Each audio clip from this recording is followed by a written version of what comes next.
नमस्कार दोस्तों, पीसीएस पाठशाला में आप सभी का स्वागत है। यूपीपीएससी प्रीलिम्स प्रैक्टिस सेट चल रहा है। 1000 क्वेश्चन की सीरीज चल रही है, परीक्षा मंथन की है। पूरा बुक कंप्लीट करा रहा हूं आपका। इसके पहले का वीडियो नहीं देखे हैं तो प्लेलिस्ट में जाइएगा। परीक्षा मंथन यूपीपीएससी प्रीलिम्स 1000 एमसीक्यू के नाम से प्लेलिस्ट बनी हुई है। आज हम जो प्रश्न देखेंगे वह अर्थव्यवस्था से संबंधित प्रश्न है। तो आइए सीधे प्रश्नों पर आते हैं।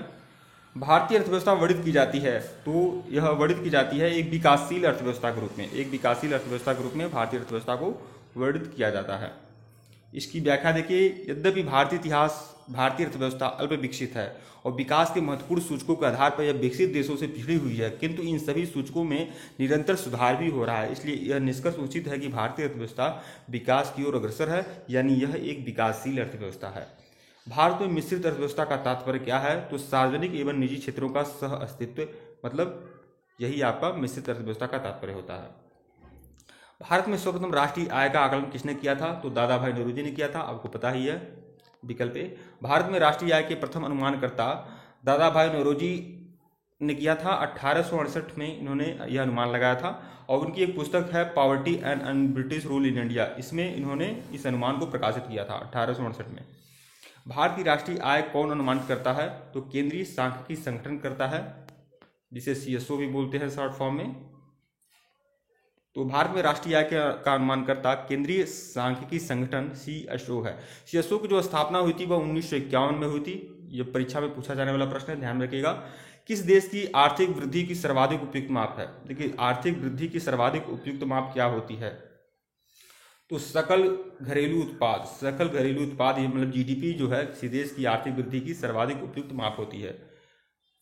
दिए गए विकल्पों में ये सबसे सही उत्तर है। विशेष रूप से प्रति व्यक्ति आय मतलब जीडीपी, एनजीपी का जिक्र नहीं करता, अन्यथा यह सबसे सही विकल्प है जीडीपी। गरीबी रेखा से नीचे जीवन यापन करने वाली जनसंख्या के अनुमान के लिए नए मानक निर्धारित करने के लिए भारत सरकार ने एक समिति गठित की थी। तो यह सुरेश तेंदुलकर जी की समिति है, विकल्प सी।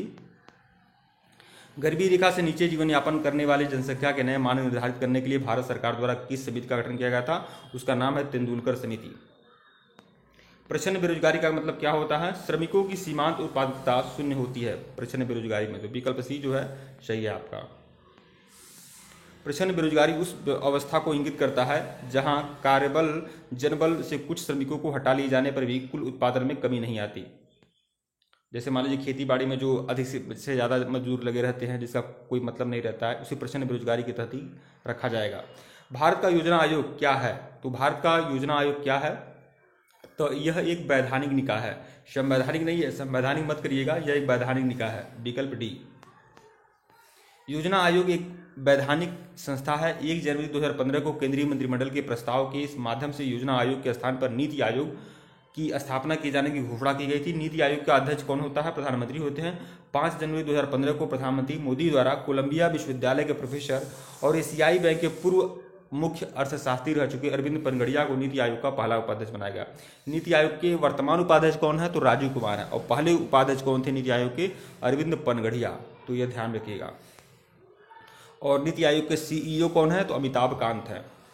भारतीय दलहन अनुसंधान संस्थान कहाँ है? तो कानपुर में है, विकल्प ए जो है सही आपका। कृषि वित्त एवं यह इंपॉर्टेंट क्वेश्चन है। भारतीय दलहन अनुसंधान संस्थान, ध्यान रखिएगा।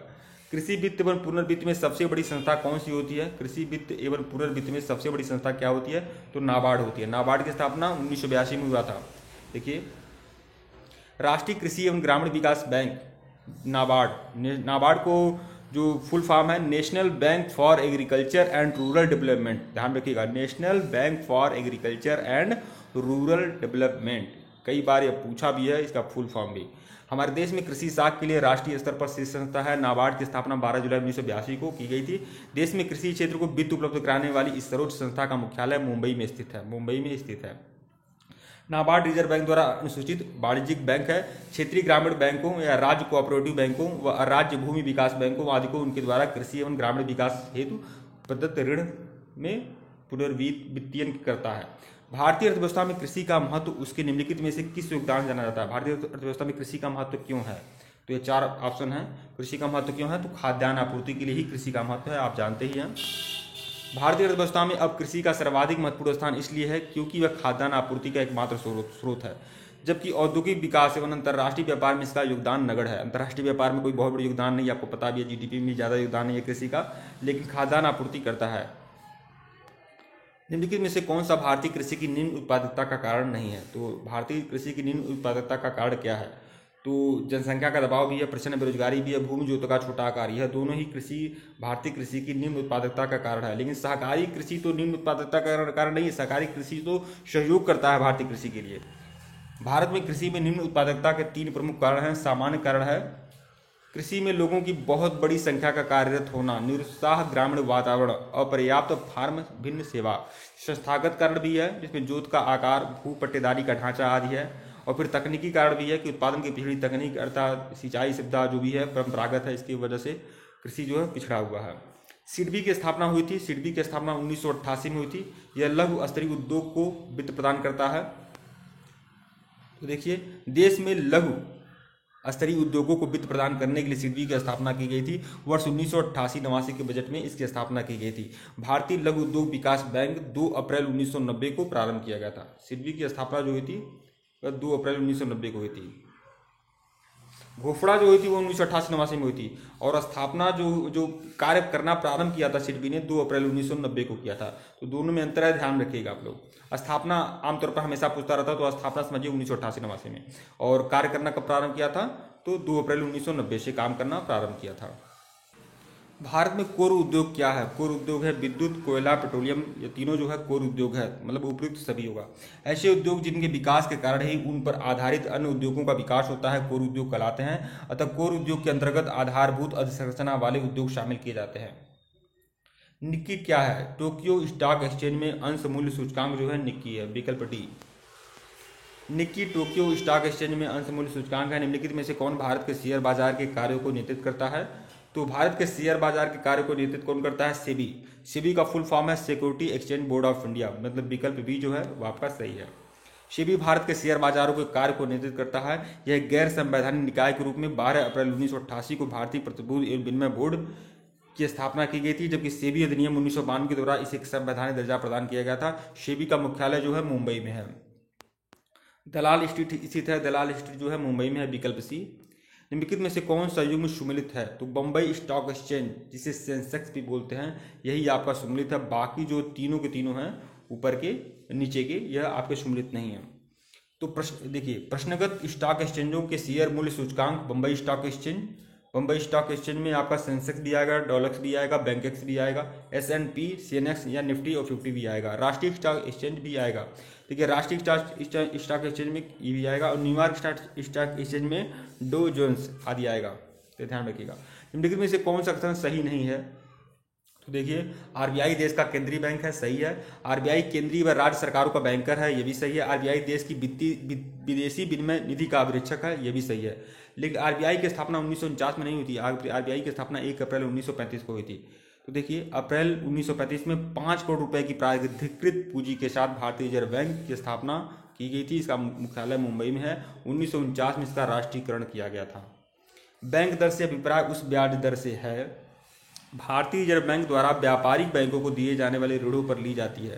देखिए, भारतीय रिजर्व बैंक द्वारा जब व्यापारिक बैंकों को ऋण दिया जाता है तो उस पर जो मतलब क्या बोलते हैं चार्ज जो लगता है उसे बैंक दर कहते हैं। बैंक दर से अभिप्राय उस ब्याज दर से है जब भारतीय रिजर्व बैंक द्वारा व्यापारिक बैंकों को दिए जाने वाले ऋणों पर ली जाती है। निम्नलिखित कथनों पर विचार करना है। देखिए, IAS प्रीलिम्स परीक्षा 2007 में पूछा गया प्रश्न है। तो रेपो दर ऐसी दर है जिस पर अन्य बैंक भारतीय रिजर्व बैंक से धनराशि उधार लेते हैं। तो कुल मिलाकर बैंक दर या रेपो दर वही है, लेकिन थोड़ा सा इसका परिभाषा अलग हो गया है। तो इसमें केवल यही आपका सही है, पहला ही सही है, दूसरा जो है आपका सही नहीं है। तो देखिए, रेपो दर वह दर है जिस पर अन्य बैंक भारतीय रिजर्व बैंक से उधार लेते हैं। दूसरे शब्दों में 29 अक्टूबर 2004 से प्रभावी रेपो दर की परिभाषा यह है कि रेपो दर वह दर है जिस पर भारतीय रिजर्व बैंक अन्य बैंकों को अल्पकालिक उधार देता है। तो इसकी व्याख्या देख लीजिए। कथन 1 सत्य है, लेकिन कथन 2 जो है आपका असत्य है, क्योंकि गिनी गुणांक किसी आवृत्ति वितरण के संकेंद्रण को मापने वाला गुणांक है। किसी देश के गिनी गुणांक के मान का अभिप्राय उस देश की जनता में प्रत्येक की आय पूर्तियां असमान होगी। वितरण में जैसे जैसे असमानता बढ़ेगी वैसे वैसे गुणांक का मान बढ़ेगा। पूर्ण संकेंद्रण की अवस्था में यह जो होगा 1 हो जाएगा।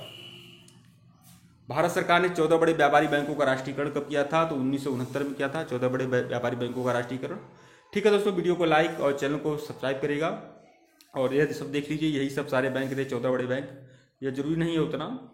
और जुलाई 1969 में इसका राष्ट्रीयकरण हुआ था।